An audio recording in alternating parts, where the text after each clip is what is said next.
समझिए आपके बेटा का यहीं तक साथ था। अरे चुप हो जाइए, जरा सोचिए, अगर आप ऐसे करेंगे तो भाभी को कौन संभालेगा? चुप हो जाइए, अरे हिम्मत से काम लीजिए रामेश्वर भाई, हिम्मत से काम लीजिए। क्या हुआ बैजू भाई, रामेश्वर के घर में कुछ हुआ है क्या?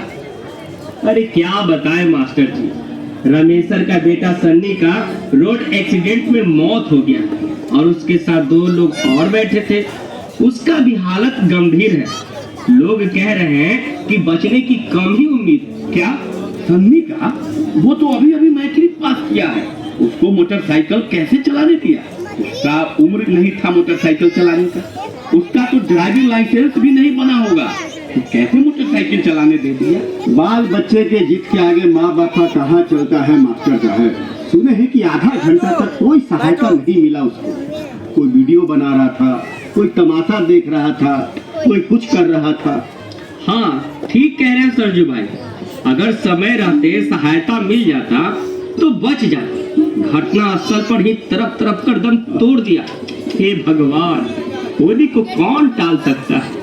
होली को टाला जा सकता है, ये होली नहीं लापरवाही है बैजू।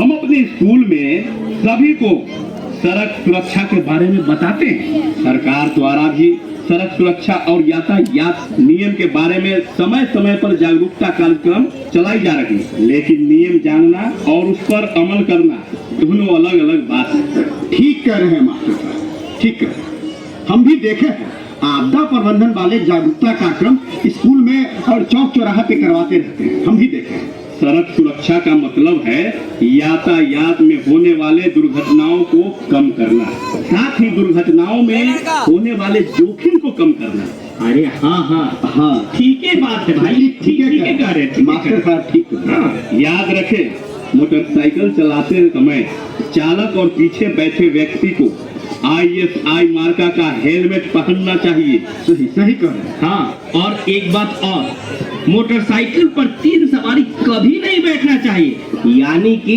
Triple load. बिल्कुल बिल्कुल सही बात। सही कह रहे हैं। कार और बड़ी गाड़ी चलाते समय भी सभी यात्री और ड्राइवर को सीट बेल्ट लगाकर ही रखना चाहिए। इससे दुर्घटना में 40 से 50% जोखिम कम हो जाती है। चोट और मौत का खतरा कम होता है। क्या समझ? जी मास्टर साहब, समझ गए मास्टर साहब, समझ गए। लेकिन मास्टर साहब एक बात हम पूछना चाहते हैं, अगर रामेश्वर का बेटा प्रिंस हेलमेट पहनकर गाड़ी चला रहा होता तो उसके बचने की संभावना होती है। बिल्कुल, सुने हैं कि सर में चोट लगने से ही उसकी मौत हुई है। हेलमेट पहना रहता तो शायद बच जाता।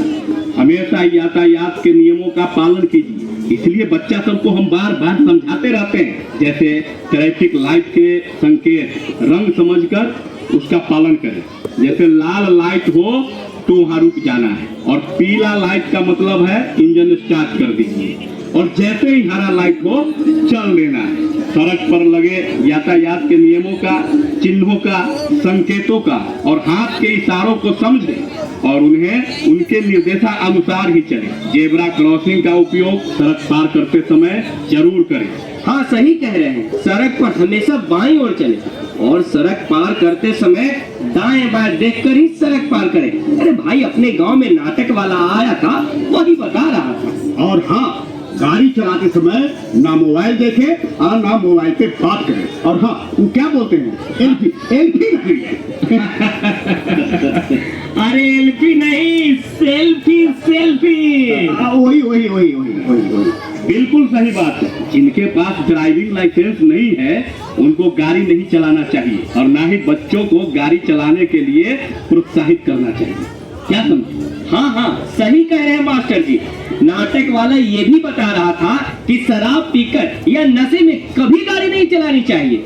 हाँ भाई, एकदम सही बता रहा। दुर्घटना के मुख्य कारण है लापरवाही से गाड़ी चलाना, तेज गति से गाड़ी चलाना, नींद या नशे में गाड़ी चलाना। अगर हम इन बातों का ध्यान रखें तो गाड़ी से होने वाले एक्सीडेंट की घटनाओं को कम कर सकते हैं। मास्टर साहब, यह तो हो गया दुर्घटना से बचने का उपाय, मगर अगर खुदा न खास्ते दुर्घटना हो गया तो सबसे पहले क्या करना चाहिए, ये हम लोगों को बताइए। हाँ मास्टर साहब, हम सबको बताइए कि क्या करना चाहिए।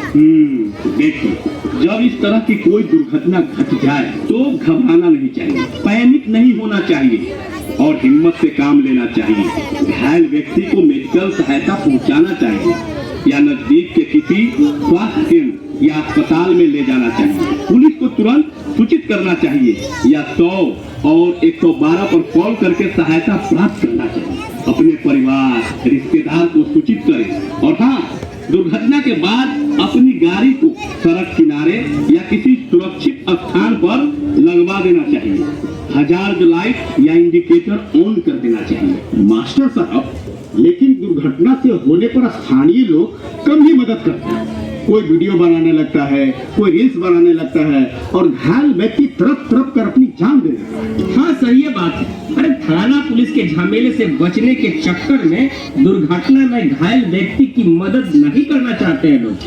हाँ, थाना पुलिस का चक्कर बहुत खराब होता है, इसीलिए लोग छटक जाता है। ऐसी बात नहीं है। सरकार द्वारा नेक व्यक्ति कानून मोटर व्हीकल संशोधन अधिनियम 2019 पारित कर उसमें एक नई धारा 134A जोड़ा गया है। नेक व्यक्ति का अर्थ है वो व्यक्ति जो दुर्घटना में घायल व्यक्ति को अस्पताल पहुंचाया है। उस व्यक्ति को पुलिस या अस्पताल द्वारा रोका नहीं जाएगा और ना ही उसे गवाह बनने के लिए दबाव बनाया जाएगा। एक ऐसा व्यक्ति जो अच्छी नीयत और बिना किसी इनाम या मुआवजे की उम्मीद से आपातकालीन चिकित्सा सहायता पहुंचाने में मदद करता है, ऐसे नेक व्यक्ति के साथ धर्म, राष्ट्रीयता, जाति या लिंग के आधार पर बिना किसी भेदभाव के सम्मान पूर्वक व्यवहार किया जाएगा। देखिए, ये कानून के बारे में तो किसी को पता नहीं है और झूठों को लोग मदद करने से डरते रहते हैं।